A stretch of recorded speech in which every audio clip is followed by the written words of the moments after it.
Shalom Jemaat Tuhan, sebentar lagi kita akan mendengarkan pendalaman Alkitab yang akan disampaikan oleh Bapak Pendeta Henok Edi. Selamat menyaksikan. Shalom, puji Tuhan Bapak Ibu Saudara yang saya kasihi dalam Tuhan Yesus Kristus.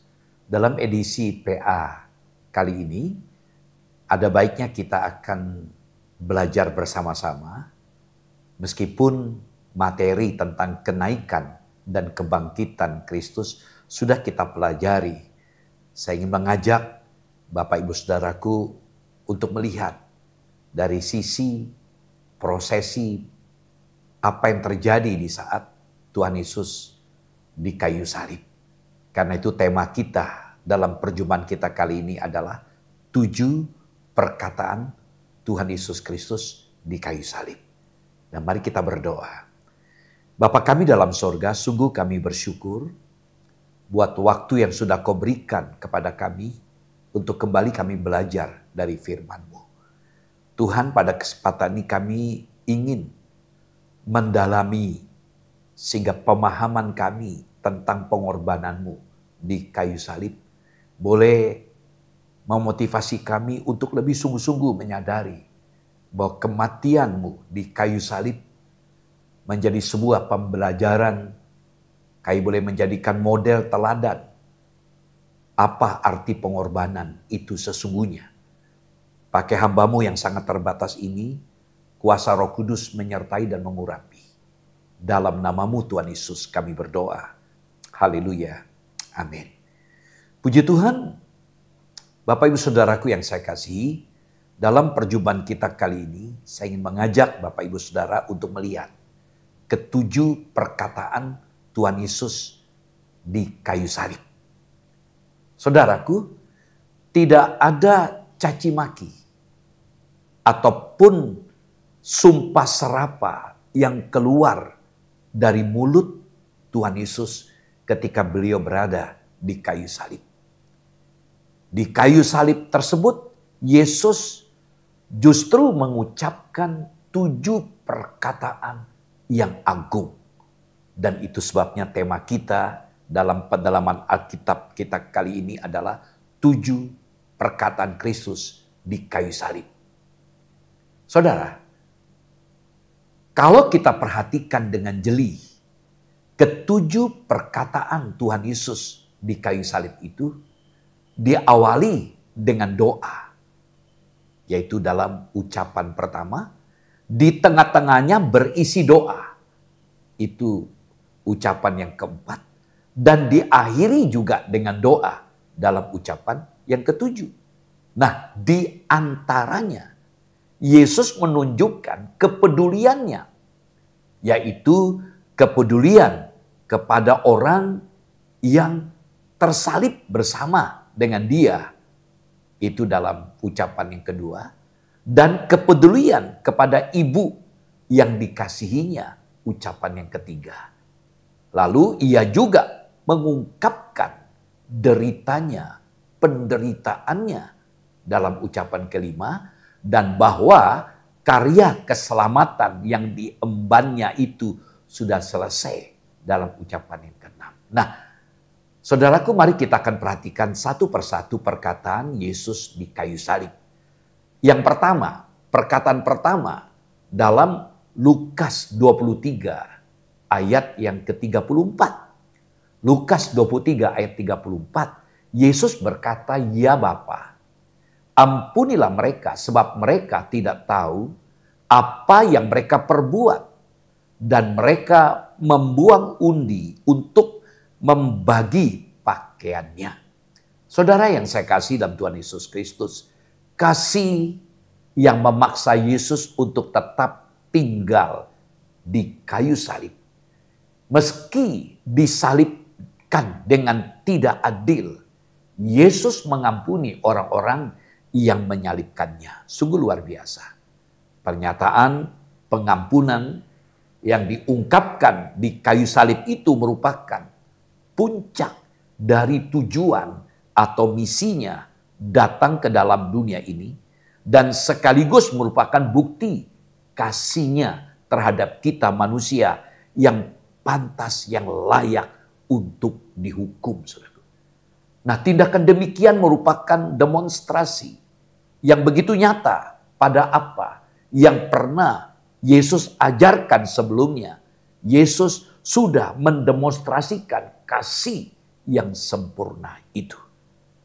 Saudaraku, inilah cinta di atas segala cinta. Keajaiban di atas segala keajaiban. Inilah keagungan dan kehormatan, kesucian dan kemurnian di atas segala kebajikan yang pernah dinyatakan di dalam dunia ini oleh Tuhan Yesus Kristus. Saudara, pelajaran bagi kita. Kita harus mengampuni orang lain. Meski ada alasan bagi kita untuk membalas dendam. Mengapa demikian? Karena kita pun bisa bersalah dan pada suatu saat kita pun membutuhkan pengampunan juga dari orang lain. Dan yang paling mendasar, karena Tuhan Yesus Kristus sudah mengampuni kita, saudaraku, maka sepantasnya, selayaknya kita juga mengampuni mereka yang sudah bersalah kepada kita. Nah, dua bagian ayat ini akan menolong kita untuk kita pelajari. Matius 18 ayat 21 sampai 35. Tidak secara utuh saya bacakan. Lalu yang kedua, Efesus pasal 4 ayat 31 sampai 32. Mari kita lihat Matius 18 ayat 21 sampai 22. Matius 18 ayat 21-22. Kemudian datanglah Petrus dan berkata kepada Yesus, Tuhan, sampai berapa kali aku harus mengampuni saudaraku jika ia berbuat dosa terhadap aku? Sampai 7 kali? Yesus berkata kepadanya, bukan, aku berkata kepadamu, bukan sampai 7 kali, melainkan sampai 70 kali 7 kali. Nah, saudaraku, bagaimana? Apa yang dimaksudkan dalam jawaban Yesus ini? Saudaraku, jawaban Tuhan Yesus terhadap pertanyaan yang disampaikan oleh Petrus tentang berapa kali harus mengampuni sesama, tegas menyatakan sesuatu yang tak terhingga. Yesus secara hiperbolis menanggapi, merespon pertanyaan Petrus dengan menegaskan bahwa seorang murid harus mengampuni saudaranya 70 kali 7 kali. Sikap ini dijelaskan dengan perumpamaan yang dikatakan seumpama kerajaan sorga. Artinya menyampaikan suatu pelajaran penting tentang bagaimana Allah berkuasa melalui ketaatan murid Kristus. Saudaraku, kalau kita melihat Matius 18, ya, tadi tidak semua kita baca, hanya 2 ayat, ya. Ada perumpamaan di situ. Tuhan Yesus ingin menjelaskan tentang bagaimana sikap kita dalam mengampuni. Nah, di dalam perumpamaan ini hadir sebuah hiperbola yang mencolok. Jika kita asumsikan 1 dinar sama dengan 50.000 rupiah. 1 dinar itu upah sehari.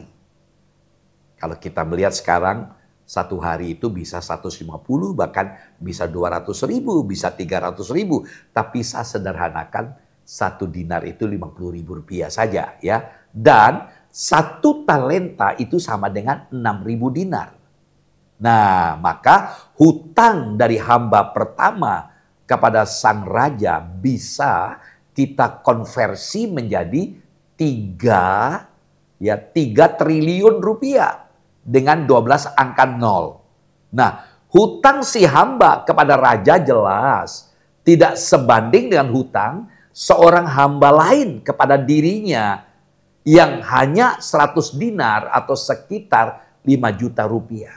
Nah, perumpamaan ini menggarisbawahi sikap yang tidak mau mengasihani si hamba, padahal hutangnya yang lebih besar sudah dihapus oleh raja.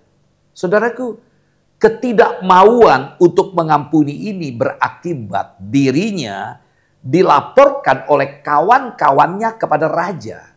dan berbuahkan penghukuman. Nah, nats ini menegaskan bahwa Allah akan menolak mengampuni orang yang tidak mau mengampuni sesamanya.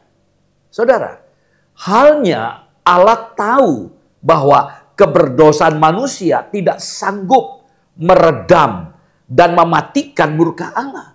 Karena itu, ia mengampuni manusia dengan kasih-Nya tanpa pamrih di dalam Yesus Kristus.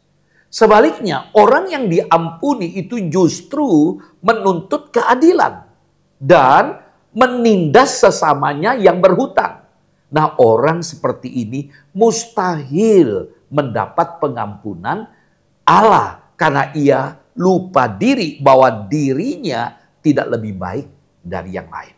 Saudara, perumpamaan Yesus mengajarkan mengapa kita harus mengampuni tanpa batas 70 kali 7 kali. Yaitu karena kita telah mendapat pengampunan dari Allah secara tuntas sempurna dari dosa yang begitu besar. Sebab tidak ada kelayakan, tidak ada kepantasan, tidak ada perkenanan. Namun Yesus dengan mati di salib, ya, mengubah posisi saudara dan saya sehingga kita diampuni. Dosa kita di hadapan Allah tidak dapat dibandingkan dengan kesalahan sesama kepada kita sebesar apapun. Karena itu kita harus mengampuni orang lain tanpa batas. Oleh karena kita telah menerima anugerah Allah dan kemurahan dari Tuhan yang begitu besar. Ia telah mengampuni kita dengan tanpa batas juga melalui kematian Tuhan Yesus di kayu salib. Puji Tuhan. Kita lihat ayat lain, Efesus pasal 4 ayat 31 sampai 32. Efesus pasal 4 ayat 31 sampai 32. Segala kepahitan, kegeraman, kemarahan, pertikaian, dan fitnah hendaklah dibuang dari antara kamu, demikianlah pula segala kejahatan. Tetapi hendaklah kamu ramah seorang terhadap yang lain, penuh kasih mesra dan saling mengampuni, sebagaimana Allah di dalam Kristus telah mengampuni kamu. Perhatikan ayat ini dengan baik. Ya, ini kaitan dengan hubungan dengan sesama. Kepahitan, mungkin kita dikecewakan. Kegeraman, kemarahan, pertikaian, fitnah. Hendak kita buang, jangan ada. Ya, kita diminta segala kejahatan bukan bagian kita. Marilah kita belajar menunjukkan sikap perhatian kita terhadap sesama. Ya, kita tahu kan Tuhan minta kita harus mengasihi Allah dengan segenap hati, dengan segenap jiwa, akal budi, kekuatan kita. Namun di balik itu, ya kalau kita mengasihi Allah, wujud kasih kita kepada Allah, bagaimana kita juga harus nyatakan pada sesama. Jadi jangan sampai membiarkan hal-hal yang jelek itu, yang berbuah kejahatan muncul dalam diri kita. Kita hendaklah ramah seorang terhadap yang lain, penuh kasih mesra. Kita belajar menerima seseorang, walaupun kita punya alasan benci dengan orang tersebut. Ya, kita belajar saling mengampuni. Kenapa saling mengampuni? Oleh karena dikatakan ayat tadi, ya sebagaimana Allah dalam Kristus sudah mengampuni kita. Jadi dasarnya kita mengampuni orang lain oleh karena Yesus sudah mengampuni saudara dan saya. Ya, perlakukanlah orang lain. Karena saudara sudah diperlakukan baik oleh Tuhan. Sampai Tuhan Yesus mati di salib untuk mengampuni kita. Kalau kita sudah mengalami pengampunan itu dari Allah, maka sepantasnya lah kita mengampuni orang lain. Alasan kedua, kenapa kita harus mengampuni orang lain? Yang pertama tadi apa? Kalau Tuhan Yesus sudah mengampuni kita, sepantasnya kita mengampuni orang lain. Yang kedua, kita juga bisa salah. Kita juga bisa keliru. Sehingga suatu saat kita juga butuh pengampunan. Kalau kita belajar mengampuni orang lain. Saudara, bersediakah kita mendasarkan hidup kita ini pada semangat untuk saling mengasihi dan saling mengampuni. Sehingga keunikan kita nyata dalam dunia ini. Orang melihat kekesenan sungguh luar biasa. Ya, diperlakukan tidak baik. Tetap menerima orang tersebut dengan penuh pengampunan. Tuhan mampukan kita. Banyak berdoa. Izinkan Roh Kudus ya mengerjakan sehingga kita tidak menyimpan kepahitan, kebencian terhadap sesama kita.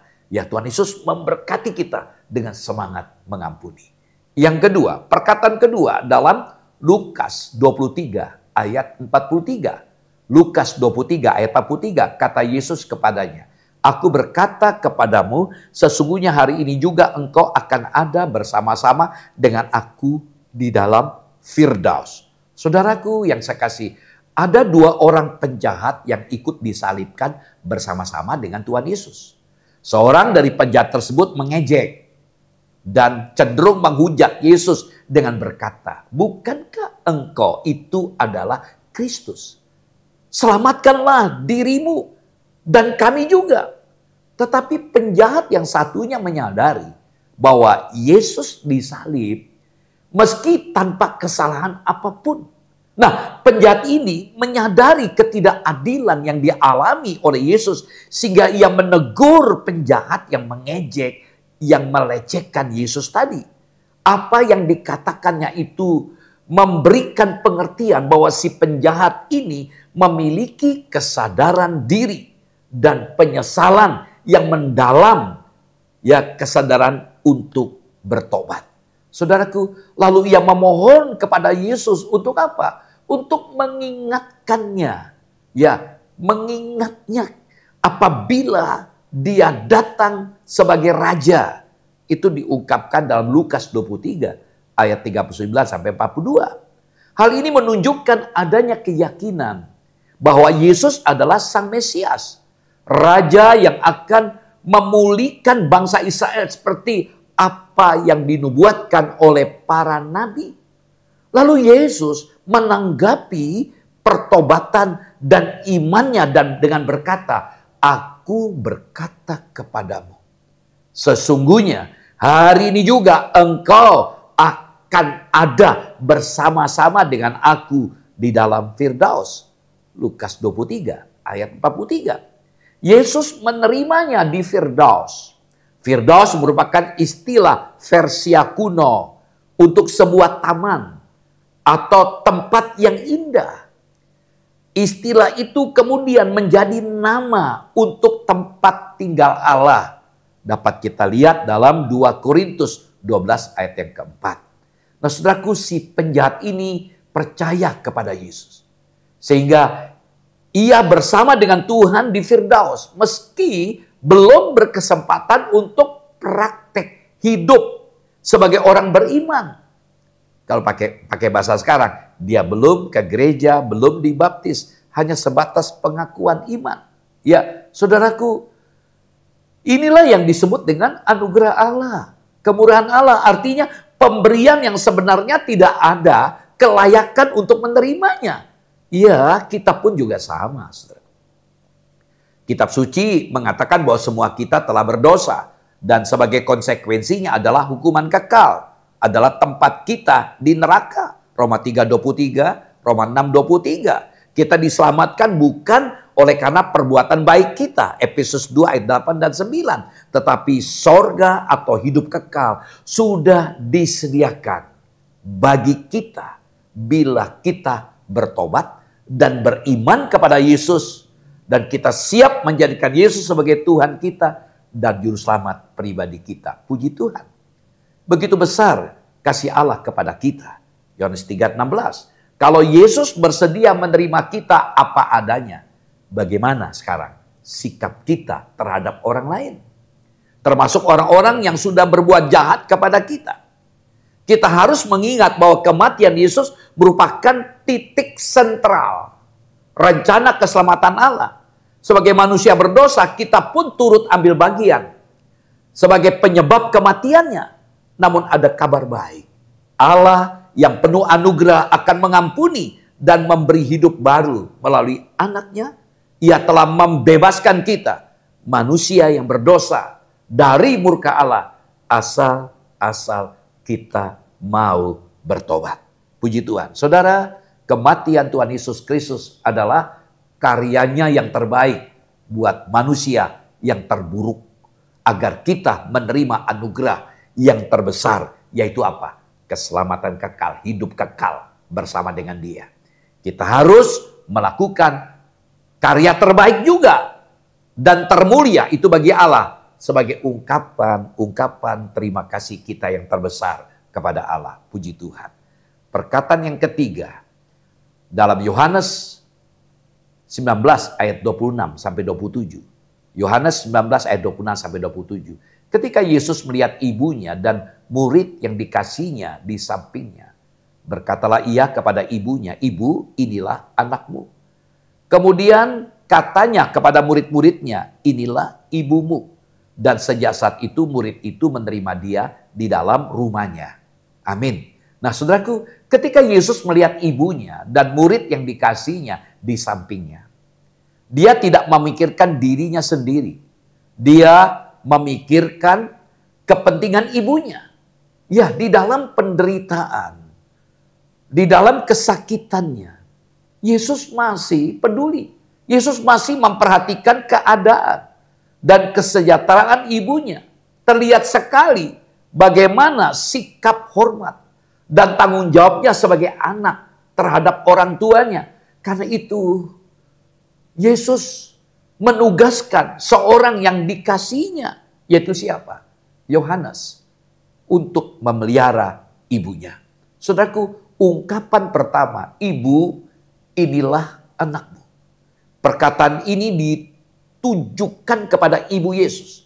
Dan kata anak mengacu kepada Yohanes. Ungkapan kedua, "Inilah ibumu." Versi Lembaga Alkitab Indonesia terjemahan lama, "Tengoklah ibumu." Versi ALT, "Lihatlah ibumu." Versi bahasa Indonesia sehari-hari, "Itu ibumu." Tuhan Yesus menyerahkan ibunya ke dalam perlindungan murid yang paling dia cintai. Kenapa demikian? Mengapa Yesus menyerahkannya kepada Yohanes, bukan kepada saudaranya? Kita tahu Yesus punya saudara secara biologis. Ya, sama-sama lahir dari rahim ibu Maria.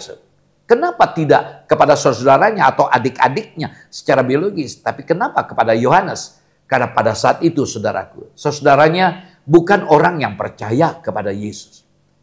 Ya, bahkan mungkin mereka adalah orang-orang yang menganggap kematian Yesus Kristus di kayu salib sebagai kutuk. Dapat kita lihat misalnya dalam Matius 13 ayat 55, Yohanes 7 ayat 5. Selain itu, Yohanes adalah murid yang paling mengasihi Tuhan Yesus. Yesus hendak menekankan kepada Yohanes bahwa perwujudan kasihnya kepada Yesus, ya, apa yang menjadi cintanya kepada Yesus juga dapat ditunjukkan dengan mau menerima tanggung jawab untuk mengasihi Maria juga sebagai ibunya. Adapun Yohanes mau menerima tanggung jawab yang Yesus berikan kepadanya.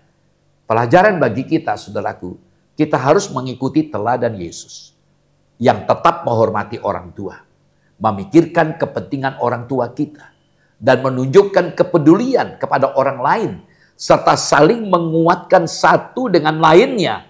Yesus mengajarkan kepada kita untuk melihat orang lain sebagai saudara. Artinya sebagai keluarga baru di dalam Tuhan, yang bukan diikat oleh hubungan darah, tapi diikat melalui iman kita kepada Yesus, karena kita ada di dalam Yesus Kristus.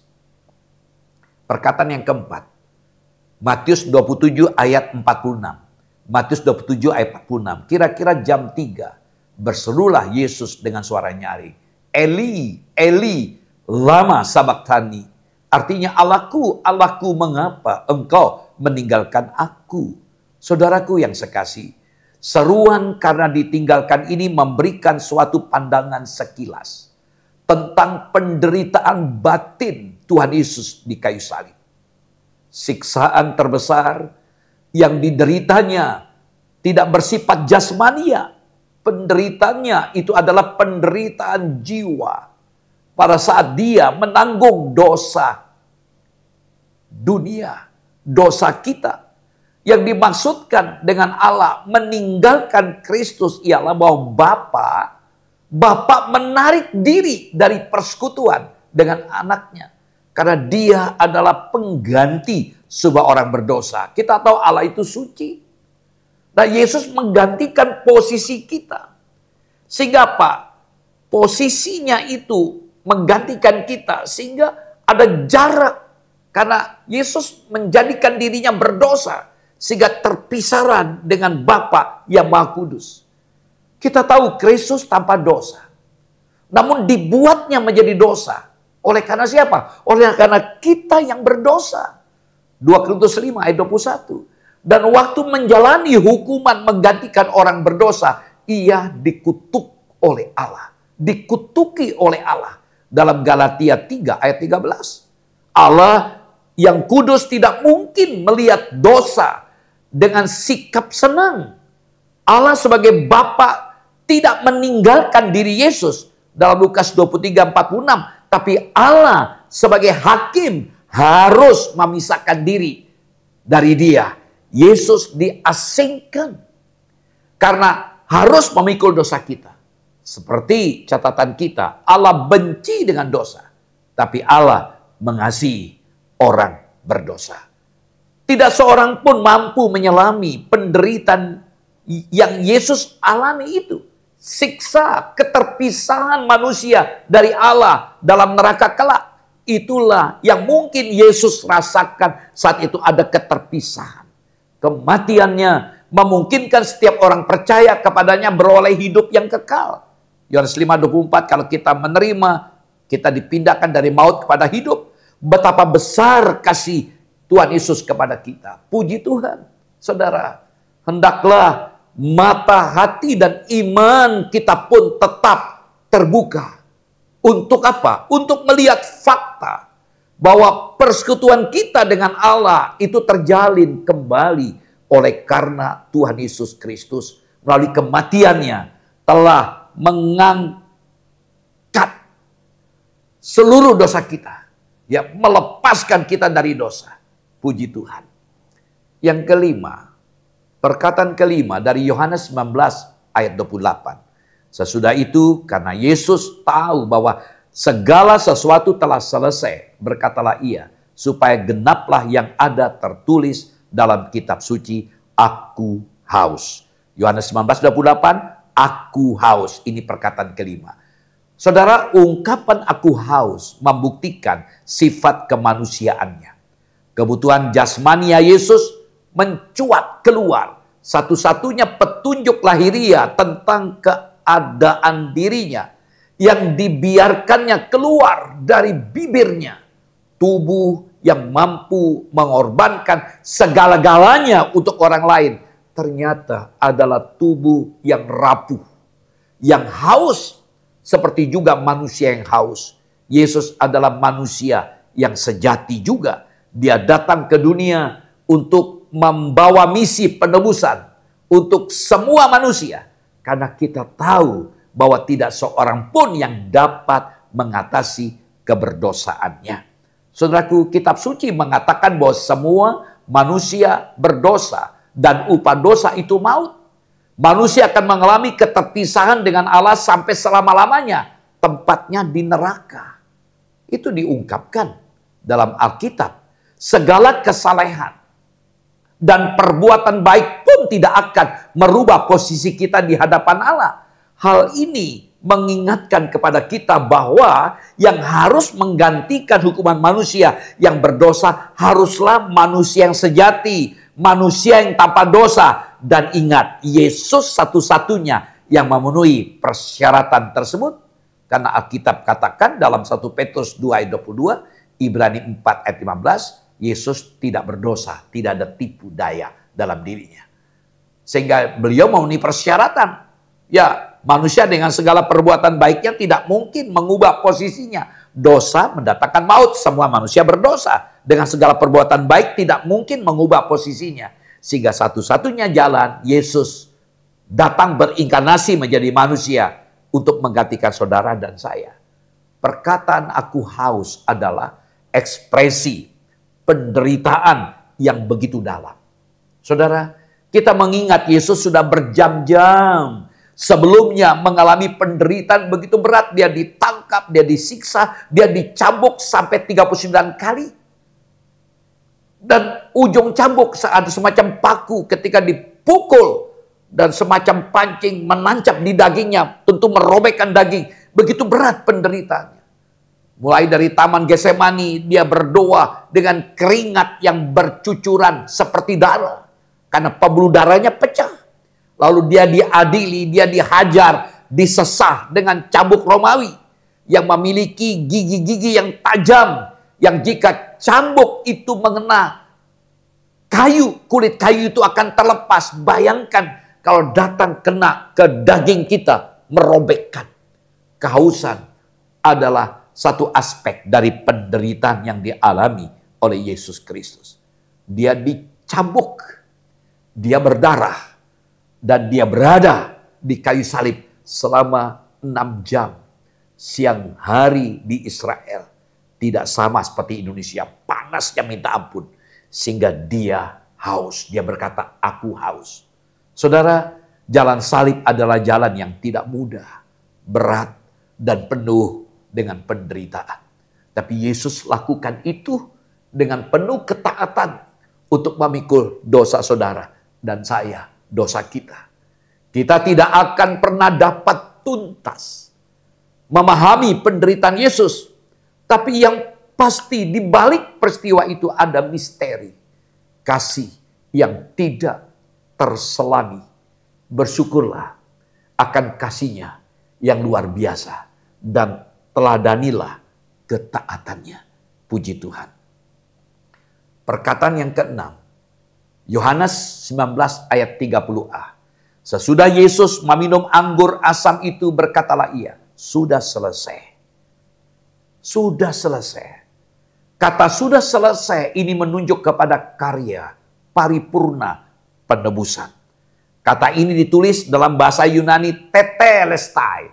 Tetelestai berasal dari kata kerja telio yang berarti mencapai tujuan akhir, menyelesaikan, menjadi sempurna. Sudah selesai, sudah sempurna, semuanya sudah sesuai yang direncanakan, semua sudah sesuai dengan yang diinginkan, dan semuanya sudah diterima. Jadi kata yang ditekankan di sini bukan akhir dari rangkaian penderitaannya, melainkan penyelesaian misi dari penebusannya. Saudaraku, Yesus berhasil melakukan segala pekerjaan yang diberikan kepadanya oleh Allah Bapa yang mengutus dia. Dia telah menanggung hukuman bagi dosa kita sambil membuka jalan keselamatan untuk semua orang. Apa yang dapat kita pelajari dari ungkapan sudah selesai, tetelestai? Kematian Yesus merupakan awal dari kemenangannya. Kata sudah selesai atau tetelestai ditulis dalam waktu perfect. Pasif indikatif, ini mengindikasikan penebusan kita itu sudah tuntas. Tidak ada lagi penyaliban yang kedua. Saudaraku, Yesus sudah menyelesaikan semua yang diinginkan. Semua yang direncanakan oleh Bapa. Dan Yesus menyelesaikannya dengan sempurna tanpa kekurangan sesuatu apapun. Saudaraku, banyak orang Kristen berpikir bahwa Yesus hanya menyelesaikan sebagian atau sebagian besar apa yang diinginkan Bapa Surgawi. Tapi bukan itu yang dikatakan oleh Alkitab. Alkitab mengatakan Yesus sudah menyelesaikan semua yang diinginkan, semua yang direncanakan oleh Bapa, dan Yesus menyelesaikannya dengan sempurna tanpa kekurangan sesuatu apapun. Luar biasa, puji Tuhan. Saudara, tahu betapa pentingnya fakta ini, kenyataan ini. Ini merupakan fakta yang sering kali dilewatkan begitu saja oleh orang-orang Kristen dan gereja pada umumnya. Kebanyakan orang mengatakan bahwa masih ada hal-hal yang belum diselesaikan oleh Tuhan Yesus. Pekerjaan Tuhan Yesus belum tuntas, itu kata mereka. Itu yang menyebabkan begitu banyak orang-orang Kristen mencoba melakukan sesuatu untuk menyelesaikan pekerjaan yang mereka pikir belum diselesaikan oleh Yesus. Saudara, kematian Yesus justru merupakan awal dari kemenangannya. Kemenangan Yesus tidak dimulai ketika ia bangkit dari kematiannya. Sebaliknya, kemenangan Kristus dimulai ketika Yesus mengucapkan kata sudah selesai, tetelestai. Puji Tuhan. Saudara, teladan Yesus menggugah setiap kita untuk tetap setia mengikuti jejaknya, langkah-langkah hidupnya, dan melayani dia sampai akhir. Jangan pernah berhenti. Dan jangan pernah menyerah dalam menjalankan setiap tugas-tugas yang sudah dipercayakan kepada kita. Setialah sampai akhir. Puji Tuhan. Perkataan yang ketujuh yang terakhir. Lukas 23 ayat 46.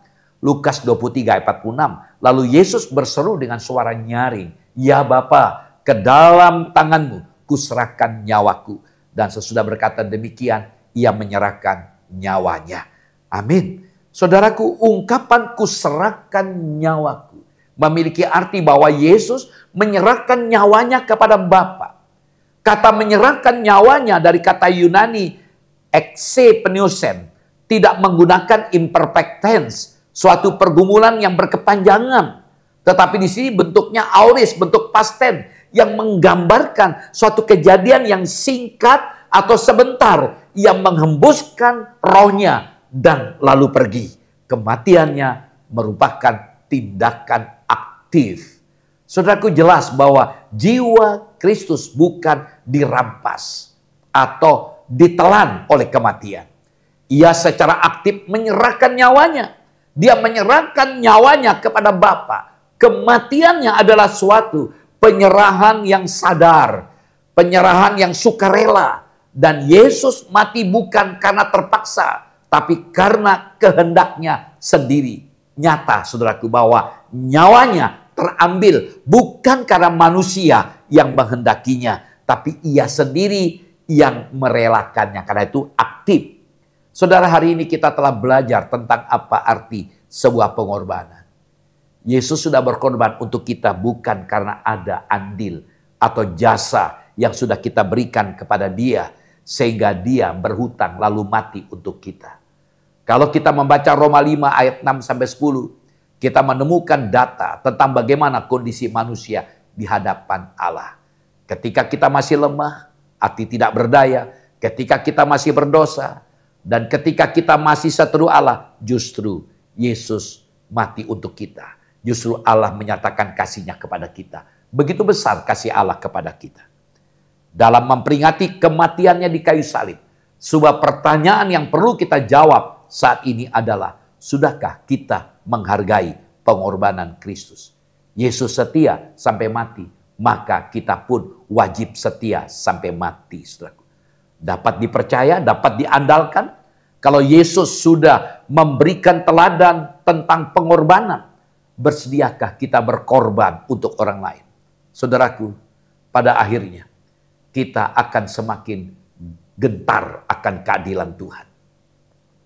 Meninggikan cinta kasih Tuhan dan saling menanggung beban serta resiko di hadapan Tuhan seumur hidup.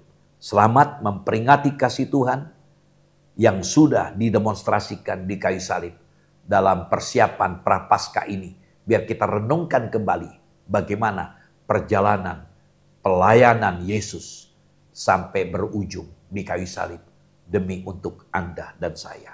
Tuhan Yesus memberkati. Mari kita berdoa. Bapa, terima kasih buat 7 perkataan Yesus di kayu salib. Boleh memberikan sebuah pembelajaran bagi kami. Kami boleh belajar dari Yesus sebagai model. Sehingga apapun yang terjadi, kami tetap setia. Kami tidak akan mundur. Kami rela bayar harga apapun yang harus kami hadapi. Kami tetap menjadi pribadi yang dapat dipercaya. Terima kasih Bapa, berkati setiap kami sudah mendengarkan firman-Mu. Dalam nama-Mu Tuhan Yesus kami sudah berdoa. Haleluya. Amin. Shalom. Tuhan Yesus memberkati. Terima kasih Jemaat Tuhan telah mengikuti pendalaman Alkitab kali ini. Semoga renungan hari ini dapat menjadi berkat bagi kita. Sampai jumpa di pendalaman Alkitab mendatang. Tuhan Yesus memberkati.